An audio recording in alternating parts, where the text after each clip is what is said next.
नमस्कार श्रोते हो, स्वागत आहे आपलं सफर कथा विश्वाची विदर्शना या यूट्यूब चॅनलवर. आपण आहोत एका रहस्यमय हवेली या कादंबरीच्या सफरीवर. लेफ्टनंट कीथ एक हुशार अधिकारी म्हणून गाजला होता. जेव्हा चमत्कारिक दरोड्याची हकीकत त्याला समजली तेव्हा स्वतःचा लवाजमा घेऊन तो ठाकुराच्या वाड्यावर आला. डाकूंचा कर्दळकान मानले जात होते त्याला. केवळ या लेफ्टनंट कीथचा धौलपुरात येण्यामुळे डाके देखील बरेच कमी झाले होते. अनेक दरोडेखोर त्यांनी असेच कोंडीत पकडले होते की नाक मुठीत धरून या कीथने त्यांना शरण यायला भाग पाडले आणि एकदा तर करोलीच्या रानात घुसून त्याने दरोडेखोरांची घातकी टोळीच पार नेस्तनाबूत करून टाकली होती. त्याने ठाकुराच्या वाड्यात ठेवलेल्या डाकूच्या प्रेतावरची चादर दूर केली. कपडा दूर करण्यापूर्वी दरोडेखोर एक स्त्री आहे हे त्याला माहीत होते. जेव्हा त्याने चादर दूर केली तेव्हा मात्र तो गडबडल्यासारखा झाला. कल्पनेत होते, पण प्रत्यक्ष पाहून कल्पनेत बसू शकत नव्हते. ती स्त्री अगदीच नाजूक होती, उंचीने देखील अगदीच बुटकी होती. ही दरोडेखोर एक स्त्री आहे यावर कुणाचाही विश्वास बसणे शक्य नव्हते. कितीतरी वेळ लेफ्टनंट कीथचा देखील त्यावर विश्वास बसू शकला नाही. शेवटी हळूहळू त्याने स्वतःला सावरले. शांतपणे त्याने त्या दरोडेखोर स्त्रीचे निरीक्षण करायला सुरुवात केली. फाटलेला बुरखा नीट न्याहाळून पाहिला. बहुतेक दरोडेखोरांची त्याला चांगली माहिती होती. दरोडेखोरांची माहिती गोळा करण्यासाठी जी यंत्रणा उभारली गेली होती त्या यंत्रणेतच तो काम करीत होता. माहिती गोळा करून ते रिपोर्ट वरिष्ठांना देण्याचे काम त्याचे होते. ठाकूर ही मंडळी आत कशी आली? कीथने शांतपणे शेजारी उभ्या असलेल्या ठाकूरला विचारले. मला माहीत नाही, कोणालाही ते सांगता येत नाही. ठाकूर कसेबसे बोलले आणि जे घडले ते त्यांनी शांतपणे सांगायला सुरुवात केली. बराच वेळ ते बोलत होते, अगदी कारभाऱ्यापासून ते पहारेकऱ्यापर्यंत. ज्यांच्याकडून जे जे समजले ते शांतपणे सांगत होते. अखेर लेफ्टनंट कीथेनंच बाहेर असलेल्या एका पहारेकऱ्याला बाहेर बोलावले, कारण ठाकुराने जे त्याला सांगितले होते ते त्याला पटत नव्हते. जे ऐकले त्यावरून पहारेकरी जागे नव्हते हा निष्कर्ष त्याने काढला आणि स्वतः त्याने नव्याने चौकशीला सुरुवात केली. तू मध्यरात्रीपर्यंत जागा होतास?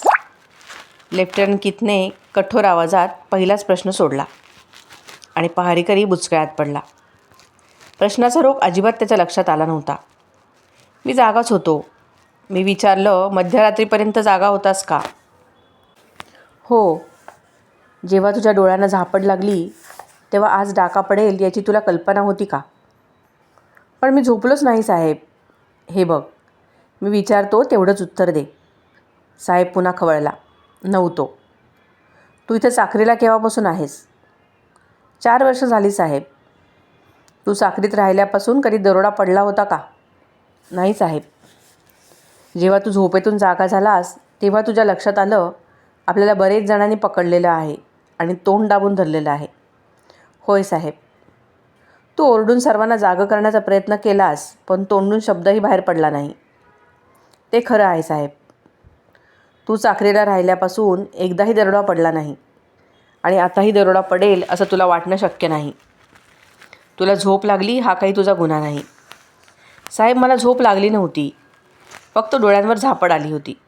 तेच. झोप काय आणि झापड काय? बाहेर जा आणि तुझ्या सहकार्याला पाठवून दे.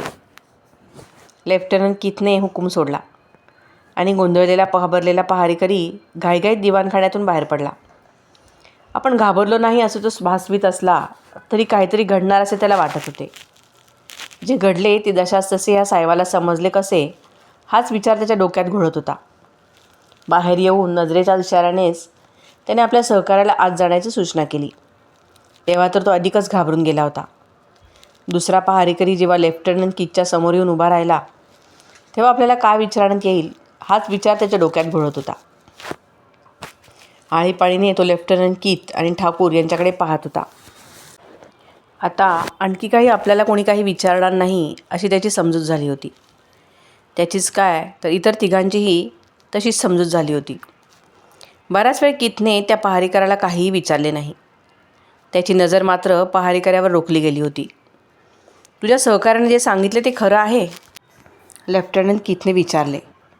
आणि तो पहारेकरी गोंधळल्यासारखा झाला. आपल्याला असा चमत्कारिक प्रश्न का विचारला गेला हेच मुळे त्याच्या डोक्यात शिरले नाही. मला माहीत नाही साहेब, गोंधळलेल्या अवस्थेत त्या पहारेकराने उत्तर दिले. ठाकूरना तुम्ही खोटं सांगितलं असं जे तो बोलला ते खरं आहे? कितने अचानक प्रश्न विचारला आणि स्वतःला धूर्त समजणारा तो पहारेकरी गोंधळून साहेबाकडे पाहतच राहिला. ज्याने आपल्याला शुरस अशी थाप मारायची कशी शिकवली त्यानेच आपल्याला गोत्यात आणावे ही चीड या पहारेकऱ्याच्या मनात निर्माण झाली. साहेब, त्यानंच ते आम्हाला सांगितलं होतं, नाहीतर महाराज चाकरीतून काढून टाकतील असं तोच बोलला होता. रागाच्या भरात त्या पहारेकराने सांगून टाकले. ज्याने आपल्या विरुद्ध सांगितले त्याची टांग त्याच्याच गळ्यात अडकवण्याचा त्याने विचार केला. तुम्ही चाकरी कशासाठी करता? लेफ्टनंट कीथने कठोर आवाजात विचारले. पण घाबरलेला पहारेकरी उत्तर देऊ शकला नाही. तो अधिकच घाबरून गेला. आपण जर का तोंडातून वेडावाकडा किंवा अधिक उन्हा शब्द बाहेर काढला तर हा साहेब आपल्याला जागेवर ठेवणार नाही याची खात्री त्या पहारेकराला झाली. तुम्ही सर्वजण झोपला नसता तुम्हाला पकडणं कठीण गेलं असतं. प्रतिकार करून तुम्ही दरोडेखोरांना हाकलून लावू शकला असता, बरोबर आहे? होय साहेब. कसेबसे त्याच्या तोंडून घाबऱ्या शब्द बाहेर फुटले.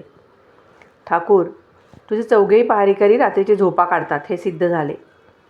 बोलता बोलता लेफ्टनंट कीथ त्या प्रेताकडे वळला. पुन्हा एकदा त्याने प्रेताच्या कपड्यावरून नजर फिरवली. दरोडेखोरांच्या टोळीत ही एक बाईच होती का ती टोळी बायकांचीच होती हा विचार त्याच्या मनात घुळू लागला. डाकूंच्या टोळक्यात एखाद दुसरी स्त्री असते हेही त्याला माहीत होते. अशाच एखाद्या टोळीत ही स्त्री असावी हा विचारही त्याच्या मनात आला.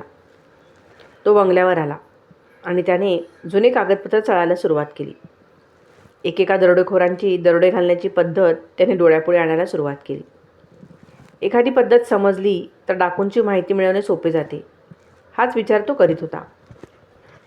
त्याचे डोके पार फिरून गेले होते. सारे रेकॉर्ड निदान त्या दरोड्याच्या बाबतीत तरी निकामी झाले होते. असा दरोडा रेकॉर्डमध्येच नव्हता. त्याच्याबरोबरच कॅप्टन विल्यमसारखा अधिकारीही गोंधळला होता. साहेबाच्या मानबिंदूलाच धक्का लागण्याची वेळ आली होती. शेवटी कॅप्टन विल्यमला घेऊनच लेफ्टनंट कीथ ठाकूरच्या वाड्यात आला. प्रेत अद्याप जशाच तसेच ठेवण्यात आले होते. धौलपुरातील नामवंत व्यक्ती त्या ठिकाणी बोलवण्यात आल्या होत्या. याला कदाचित गावकऱ्यांकडून काही सुगावा लागण्याची शक्यता कीथला वाटत होती, म्हणूनच त्याने इतरांना बोलावले होते. पण त्यातून काहीही निष्पन्न झाले नाही. लाकडाच्या 3 शिड्या सापडल्या होत्या तेवढ्याच, पण काहीही समजू शकले नाही. घोडे ज्या ठिकाणी बांधले होते ती जागा अंदाजानेच त्याने शोधून काढली, पण त्यामुळे काही निष्पन्न होऊ शकले नाही. शेवटी लेफ्टनंट कीथ सरळ घोडा फेकीत चौरंगीच्या रोखाने निघाला. उदयसिंह चव्हाणाला गाठल्याशिवाय आपण काहीच करू शकणार नाही याची खात्री त्याला झाली. उदयसिंह चव्हाण जागा झाला तेव्हा लख्ख सूर्यप्रकाश पडला होता. गोंधळून तो सभोवताली पाहत होता. त्याने स्वतःलाच 3 वेळा चिमटा काढून पाहिला. आपण जिवंत आहोत आणि जागे आहोत हे त्याच्या लक्षात आले. ताडकन तो उठून उभा राहिला. मोकळ्या माळावर तो होता. डोळे सणकून दुखत होते. कोणत्या तरी अंमली पदार्थांचा अंमल आपल्या डोळ्यांवर झालेला आहे असे त्याला सारखे वाटत होते. जवळच त्याचा घोडा एका झुडपाच्या खोडाला बांधला होता. आपण तर रात्री एका राजेशाही थाटाच्या हवेलीत होतो. या ठिकाणी आलो कसे हेच मुळे त्याच्या डोक्यात शिरले नाही. एकदम उठल्यामुळे दुखणारे डोके सणकले होते. तसाच तो मग गवतात बसला. थंडपणे त्यांनी घडल्या घटनेचा विचार करायला सुरुवात केली. आपण कुठे आहोत हेच मुळे त्याला डोक्यात शिरत नव्हते. सूर्य तर बराच वर आला होता. शरीर पार थकले होते. पोटात तर भुकेचा डोंब उसळला होता. तहानेने जीव व्याकुळ झाला होता. रात्रीत आपण भरपूर खाल्लेले असताना हे काय घडले हा विचार करीत तो दिशा पाहण्याचा प्रयत्न करत होता. हे करवलीचे रान नव्हते. मग करवलीचे रान कोणत्या दिशेला आहे? सूर्य माथ्यावर आला आणि डोके कमी झाले, पण जडपणा काही कमी झाला नाही. तसाच तो सावकाश उठला आणि घोड्याच्या पाठीवर बांधलेल्या बोचक्यांवर त्याची नजर पडली. ही बोचकी काही त्याने बरोबर घेतली नव्हती. फडकी त्याने घेतली होती. बुचकळ्यात पडून त्याने एक बोचके काढले आणि आत 3 नमुन्यांची रसरशीत फळे त्याच्या नजरेने टिपली. दुसऱ्या बोचक्यात दशम्या होत्या. इतकेच नव्हे तर पाणी भरलेली पाण्याची कातडी थैली देखील घोड्याच्या पाठीला होती. विचार करायला त्याला सवडच नव्हती. दशम्या आणि फळे पाहताच त्याच्या पोटात आगीचा डोंब उसळला होता. समोर खायला नसते तर कदाचित त्याच्या पोटातील भुकेने ही अंतिम सीमा गाठली नसती. आधाशासारखा तो दशम्या आणि फळे घेऊन बसला आणि वखवखल्यासारखे त्याने खायला सुरुवात केली. पण खाता खाता तो सारखा विचार करीत होता. आपण करुलीच्या रानातील ज्या हवेलीत झोपलो होतो ती हवेली गेली कुठे आणि आपण या माळावर येऊन पडलो कसे, हे कोडे अद्याप त्याला उलगडले नव्हते. कित्येक कोस दूर असलेल्या भागात आपल्याला आणून टाकले कोणी, याची जाणीव त्याला होत नव्हती. खाऊन संपले. भरपूर पाणी प्याला आणि घोड्याच्या पाठीवर थापा मारून त्याने घोड्यावर टांग मारली. उरलेल्या दशम्या, फळे आणि पाणी देखील तो बरोबर घ्यायला विसरला नाही, कारण आपण कुठे आहोत हे त्याला समजत नव्हते. जवळपास एखादे गाव आहे की नाही याचीही कल्पना नव्हती. निदान खाण्यापिण्याची तरी व्यवस्था असावी हा विचार करून त्याने दौड करायला सुरुवात केली. थेट उत्तर दिशा नजरेसमोर धरून तो दौडत राहिला. रात्री आपल्याला अन्नात एखादा संमली पदार्थ गेला असावा आणि वाड्यातील मंडळींनी आपल्याला बेशुद्ध अवस्थेत दूर कुठेतरी नेऊन ठेवले असावे, हा विचार त्याच्या मनात घोळत होता. त्या एकांतातील हवेलीतील माणसाविषयीची चीड हळूहळू त्याच्या मनात वाढत होती. सूर्य पश्चिमेकडे झुकला तसा त्याने एका छोट्याशा गावात प्रवेश केला. नंतर कुठे त्याच्या लक्षात आले, आपण ज्या गावात शिरलो आहोत ते आपल्या ओळखीचे आहे. यापूर्वी आपण या गावात आलो आहोत. जसजसे त्याने त्या गावातून पुढे जायला सुरुवात केली तसतसे ते गाव मोठे होत गेल्याची जाणीव उदयसिंहाला झाली. आपण गंगापूरमध्ये आहोत हे जेव्हा त्याच्या लक्षात आले तेव्हा त्याला जबरदस्त धक्का बसला. तो धक्का सामान्य नव्हता. यापूर्वी तो गंगापूरमध्ये अनेक वेळा आला होता. अनेकदा त्याने गंगापूरमध्ये मुक्कामी केला होता. इथली व्यापारी मंडळी आणि सरदार त्याच्या पूर्ण परिचयाचे होते. तसाच घोडा फेकीत तो सरदार भगतसिंहाच्या वाड्यावर आला. अचानक आलेल्या उदयसिंहाकडे पाहून सरदार भगतसिंहांना मुळीच आश्चर्य वाटले नाही. अधूनमधून हा असाच धूमकेतूसारखा उभवतो हे त्यांना माहीत होते. यापूर्वी पूर्वसूचना न देता तो कधीही आला नव्हता. दमलेला उदय हुश्य करीत बसला. आपली झालेली फटफजिती सरदाराला सांगावी की सांगू नये हा विचार त्याच्या मनात घोळू लागला आणि हळूहळू त्याने बोलायला सुरुवात केली. भगतसिंह आश्चर्याने पाहत होते आणि वेड्यासारखे ऐकत होते. स्वतःच्याच कानावर त्यांचा विश्वास बसत नव्हता. भगतसिंहाचाच काय, त्या जागी कोणीही असता तरी त्याचाही विश्वास बसणे शक्य नव्हते. बोलता बोलता जेव्हा भगतसिंहाच्या तोंडून आज गुरुवार आहे हे समजले तेव्हा तो पुन्हा एकदा हादरला. पुन्हा त्याची अवस्था वेड्यासारखी झाली. हवेलीत झोपलेलो असताना आपण माळावर उठलो हे दिसून देखील तो जितका हादरला नाही तितकी वाईट अवस्था त्याची आजचा संपलेला दिवस गुरुवार आहे हे ऐकून झाली, कारण तो मंगळवारी रात्री हवेलीत पोचला होता. आजचा दिवस हा बुधवार आहे अशीच त्याची समजूत होती. आपण जेव्हा संपूर्ण एक दिवस आणि 1.5 रात्र झोपेत होतो याची जाणीव त्याला झाली तेव्हा त्याच्या शरीराचा थरकाप उडाला. त्याचेच मन स्वतःवर विश्वास ठेवायला तयार झाले नाही. सरदार, मी मंगळवारी त्या हवेलीत गेलो होतो आणि आज बुधवार आहे अशी माझी समजूत झाली होती. उदयसिंह चौहान कसाबसा बोलला आणि सरदार भगतसिंह त्याच्याकडे बघत राहिला.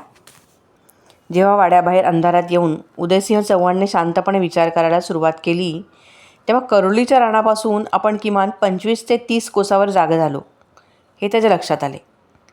तिथून तो जवळपास कोस 1.5 कोस दौड करीत जंगलातून निघाला होता.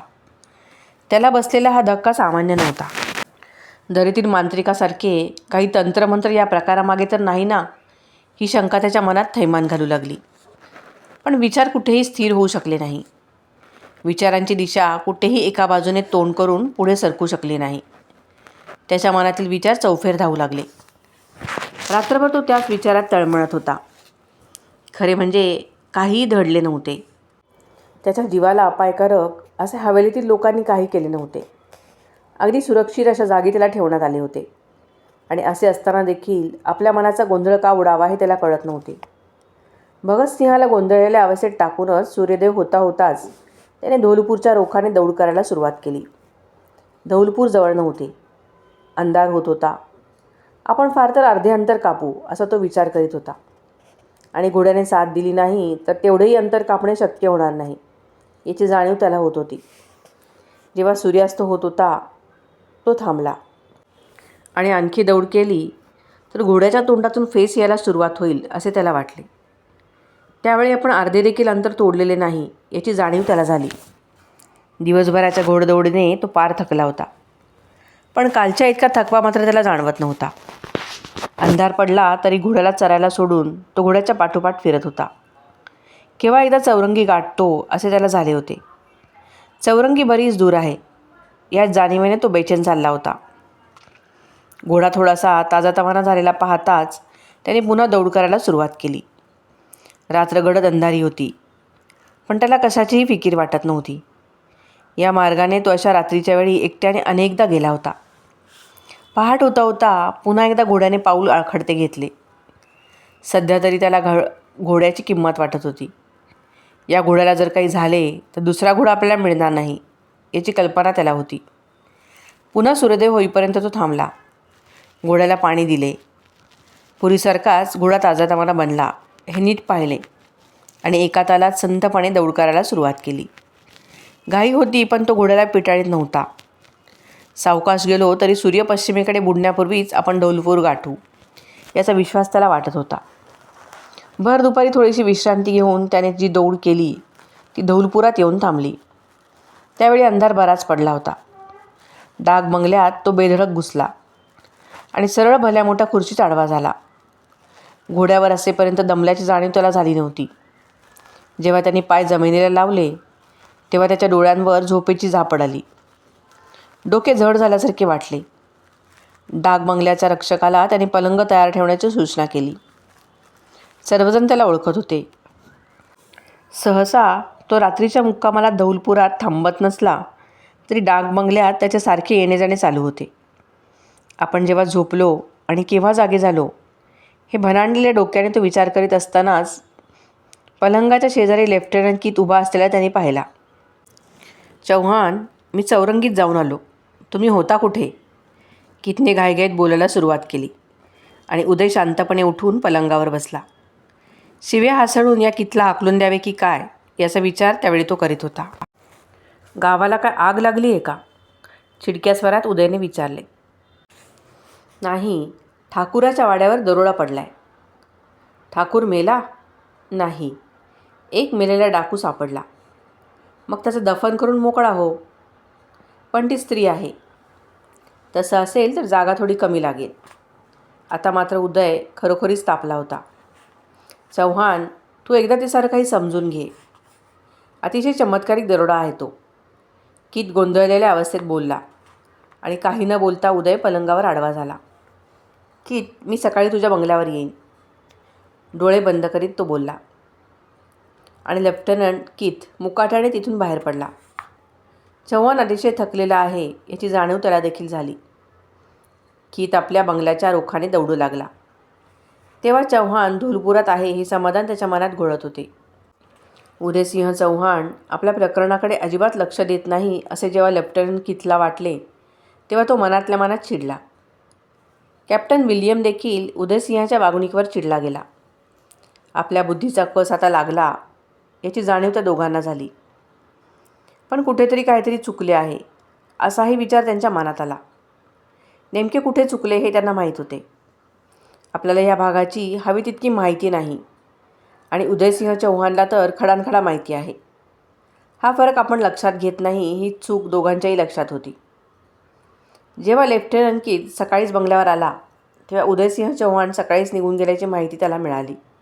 त्यावेळी सूर्य बराच वर आला होता. डांग बंगल्यातून तो गेला कुठे हे कोणालाच माहीत नव्हते. तो धौलपुरातून बाहेर गेला नसेल असाही विचार कीतच्या मनात येत होता. कीत ठाण्यावर आला आणि 4-5 घोडेस्वार त्याने उदयसिंह चव्हाणच्या शोधासाठी पाठवले. आपल्याला भेटल्याशिवाय तो धौलपूर सोडणार नाही असा विचार सारखा त्याच्या मनात येत होता.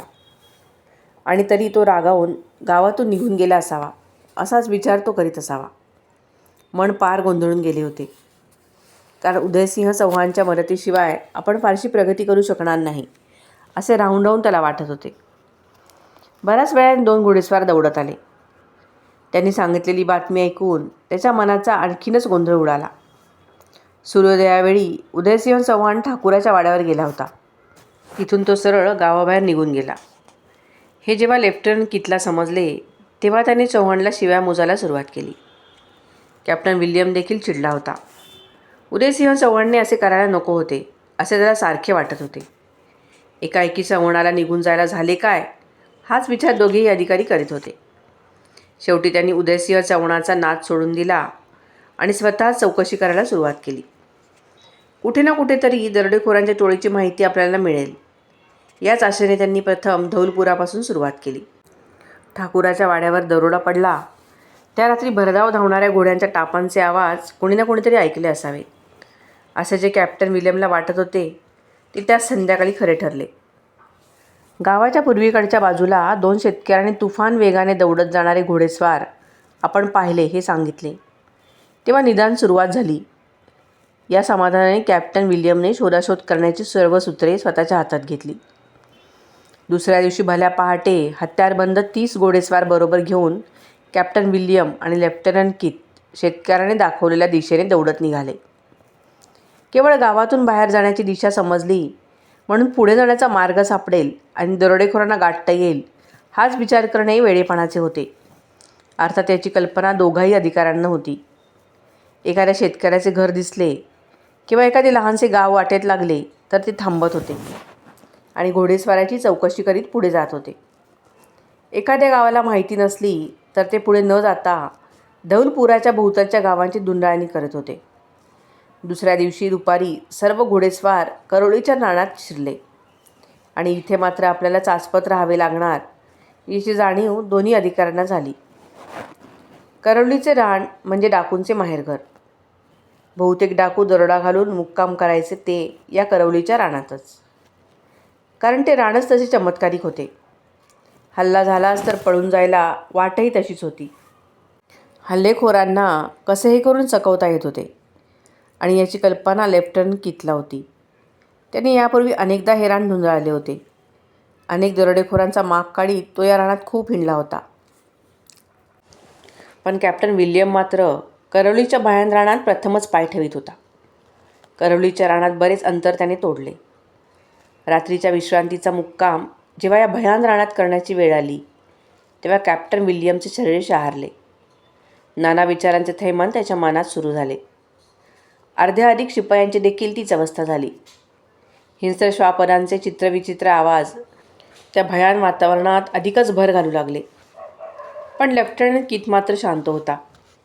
याहून भयानक अशा भागात त्याचा रात्रीचा मुक्काम होता. सध्या ज्या ठिकाणी ते मुक्काम करीत होते त्या ठिकाणचे रान तितकेसे भयानक नव्हते.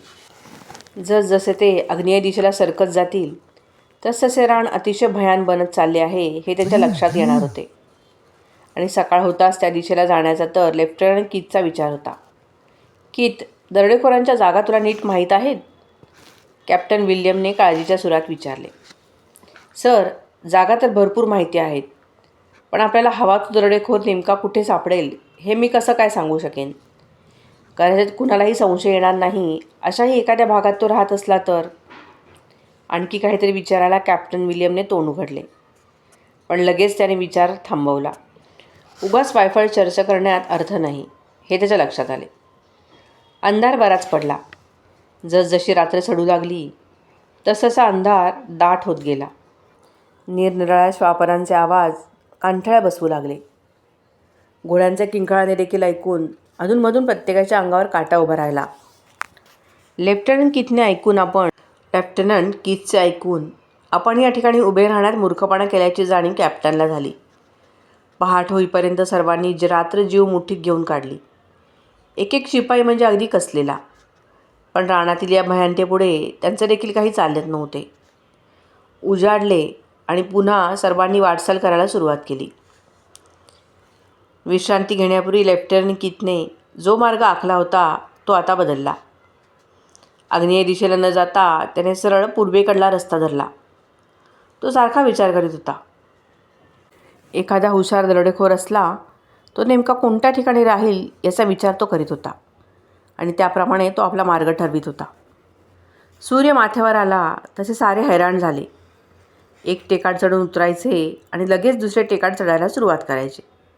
असे जेव्हा सारखे सुरू झाले तेव्हा घोड्याच्या तोंडात देखील फेस यायची वेळ आली. सारे स्वार देखील मनातल्या मनात चिडून गेले, पण कुणीही बोलू शकत नव्हते.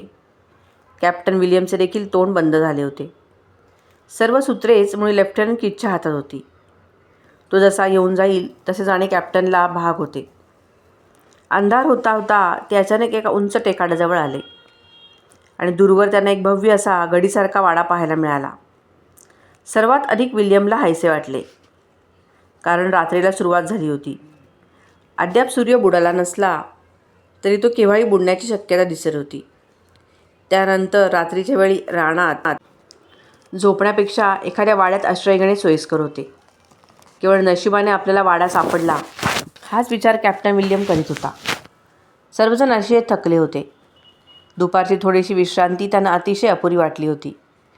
समोरच्या वाड्यात आज रात्री तरी आपल्याला निवांतपणे झोप घेता येईल असे त्यांना वाटत होते. सर्वजण कसेबसे त्या वाड्यापाशी आले. तेव्हा सूर्य बुडाला होता. सर्वजण वाड्याच्या भक्कम दाराजवळ आले. त्या हवेलीचे दगड अधूनमधून कोसळण्याच्या बेतात दिसत होते. मजबूत लोखंडी गंज असलेल्या माडीवरच्या भल्या मोठ्या खिडक्या उडाल्या असल्या तरी मात्र कोणीतरी राहत नसावे असे वाटत होते. कोणातरी राजाचे हे एकेकाळचे विश्रांतीचे ठिकाण असावे हा विचार करीत कॅप्टन विल्यम घोड्यावरून खाली उतरला. बराच वेळ तो वाड्यातील मंडळींना सूचना देणारी दोरी धुंडाळू लागला. जेव्हा दोरी सापडली नाही तेव्हा त्याने जोरजोरात हाका मारायला सुरुवात केली, पण बराच वेळ झाला तरी कोणाचीही हालचाल वाड्यातून दिसली नाही. वाड्यात शिरणे कठीण आहे हे दोघांच्याही लक्षात आले. वाड्याच्या बाहेर मुक्काम करणे रात्रीच्या मुक्कामापेक्षाही अवघड आहे याची देखील त्याला जाणीव झाली. कॅप्टन विल्यम तर अधिकच गोंधळला. त्याने लेफ्टनंट किटच्या चेहऱ्यावर पाहिले. किट, आता पुढे काय? आता जर कोणी राहत नसेल तर दार आपल्याला उघडता आलं पाहिजे, आणि राहत असेल तर मात्र दार आतूनच कोणीतरी आपल्यासाठी उघडायला हवे. कॅप्टन विल्यमच्या आवाजात चिंता भरलेली होती. सर, आत कोणीतरी जरूर असावा. कदाचित आपली फौज पाहून ते घाबरले असावेत. आपण जर त्यांची समजूत घालू शकलो तर ते आपल्यासाठी जरूर दार उघडतील. निदान प्रयत्न तरी करा. वैतागलेला कॅप्टन विल्यम बोलला आणि त्याने बाजूला जाऊन एका दगडावर बैठक मारली. लेफ्टनंट किथने जोरजोरात ओरडायला सुरुवात केली. त्याची स्त्री इतर 4-2 शिपायांनी ओरडायला सुरुवात केली. त्यावेळी कॅप्टन विल्यम एका खिडकीजवळ पाहत होता. त्या खिडकीत त्याला काहीतरी हालताना दिसत होते, पण ते नेमके काय आहे हे तो सांगू शकत नव्हता. एकाएकी त्याचे शरीर शहारले. अशा ओसाड वाड्यातील भुताटकीच्या गोष्टी त्याच्या डोळ्यासमोर उभ्या राहिल्या. अशाच भुताटकीने पछाडलेला तर हा वाडा तर नाही ना, हा विचार विल्यमच्या डोक्यात उभा राहिला. त्याचा तसा भुताखेतावर अजिबात विश्वास नव्हता, पण त्याचे मन त्याच्यातील हा विश्वास पूर्णपणे मानायला तयार नव्हते. एकाएकी त्याचे शरीर शहारले. लेफ्टनंट किससह इतरांची देखील त्याच्यासारखीच अवस्था झाली. नंतर कुठे सर्वांच्या लक्षात आले. तो दार उघडल्याचा आवाज आहे. ते दार अतिशय भक्कम होते. दार उघडणारी व्यक्ती दाराजवळ अंधारात उभी होती, पण वाड्यात असलेल्या मंद उजेडामुळे आकृती स्पष्ट दिसत होती. ती एक स्त्री आहे हे लक्षात येताच लेफ्टनंट किट गोंधळला होता आणि कॅप्टन विल्यमच्या डोक्यात पुन्हा स्थानिक लोकांच्या ऐकलेल्या भुताटकीच्या गोष्टी बसल्या होत्या. तुम्ही कुठून आलात? त्या बाईने थंड आवाजात विचारले आणि लेफ्टनंट किटने ताडकन उत्तर दिले, धौलपुरातून. आज रात्री इथं मुक्काम करणार? हो, पण लेफ्टनंट किट गोंधळला. काळजी करू नका. आजची रात्र तुम्ही इथं खुशाल राहू शकता. वाड्यात आणखी कोणी नाही? नाहीत. सगळेजण मुलीच्या लग्नासाठी झाशीला गेलेत. मी म्हातारी एकटीच आहे घर राखायला, ती कशीबशी बोलली आणि लेफ्टनंट किटच्या जीवात जीव आला. त्या बाईचे बोलणे ऐकून कॅप्टन विल्यमच्या मनातील शंका देखील दूर झाल्या होत्या. मध्यरात्रीशिवाय भूताखेताचा संचार होऊ शकत नसतो हे त्याने प्रत्येकाच्या तोंडून ऐकले होते, आणि इथे आताच तर कुठे रात्रीला सुरुवात झाली होती. एकटीवर वाडा सोडून सारे गेलेत? सर्वांना खाली उतरण्याचा हुकूम करून लेफ्टनंट किटने आश्चर्याने त्या बाईला विचारले. त्यात काय झालं? मला कोण खाणार इथं? दरोडेखोरांची भीती नाही वाटत? जोपर्यंत हे दार उघडलं जात नाही तोपर्यंत आत कुणालाही प्रवेश करता येणार नाही, ती गंभीरपणे बोलली आणि लेफ्टनंट कीथला तिच्या बोलण्यातील सत्यता पटली. ती बाजूला झाली आणि लेफ्टनंट कीथ गोंधळल्यासारखा घोड्याचा लगाम घेऊन उभा राहिला. अद्याप त्याच्या मनाचा गोंधळ संपला नव्हता. बाई, तुला आमची भीती नाही वाटली? लेफ्टनंट कीथने अचंब्याने विचारले. तुमची भीती कशी वाटेल? तुम्ही तर सरकारची माणसं, तिने मख्खपणे उत्तर दिले आणि घोड्यासह सर्वांना आत येण्याची सूचना दिली. सर्वजण आत येताच तिने जेव्हा दार आतून बंद केलं तेव्हा पुन्हा एकदा प्रत्येकाच्या अंगावर शहारे आले. लेफ्टनंट कीथ देखील थोडासा घाबरल्यासारखा झाला, कारण ती जागा अतिशय भयान होती. मंद उजेडात आतली भयानता अधिकच वाढली होती. घोडे त्या पलीकडे बांधा आणि माझ्या मागून या, बाई बोलली आणि दगडी पायऱ्याजवळ उभी राहिली. आता कोपऱ्यात असलेल्या दिव्यांचा उजेड सर्वांगावर पडत होता. हनुवटीपर्यंत घुंगट असल्यामुळे तिचा चेहरा स्पष्टपणे दिसत नव्हता. लेफ्टनंट कीथने आपल्या सर्व शिपायांना केवळ सावधगिरी म्हणून बेसावध न राहण्याचा इशारा केला. शिपायांना खालीच ठेवून दोघांनीही त्या बाईच्या मागून पायऱ्या चढायला सुरुवात केली. तुमचे शिपाई खालीच झोपणार? त्या बाईने जिना संपताच विचारले. हो. प्रथमच कॅप्टन विल्यमने तोंड उघडले. आता त्याच्या मनातील भीती बरीच कमी झाली होती. तुमच्या जेवण्या खावण्याची सोय काय? आम्ही सर्व काही बरोबर आणलेलं आहे, विल्यमनेच उत्तर दिले आणि बोलता बोलता ती दोघांनी एका दाराजवळ घेऊन गेली. तुम्ही दोघे एकाच कोठीत राहणार असाल तर राहा. रांगेत या 4 खोल्या आहेत, ती बाई बोलली आणि तिने संडास बाथरूमची जागा दोघांनाही दाखवली. आता मी जाऊ शकते? तिने थंडपणे विचारले. हो, विल्यमने मख्खपणे उत्तर दिले, कारण त्याचे काम झाले होते. त्यानं विश्रांतीसाठी जागा मिळाली होती. एकेका खोलीचे दार बंद करून निवांतपणे ती आजची रात्र विश्रांती घेऊ शकत होते. दोघांनाही 2 खोल्या निवडल्या. दिव्याच्या उजेडात दार आतून बंद केले तर बाहेरून कुणाचीही येण्याची भीती नाही, हे दोघांच्याही लक्षात आले. प्रथम एकाच खोलीत बसून दोघांनी भरपूर खाऊन घेतले.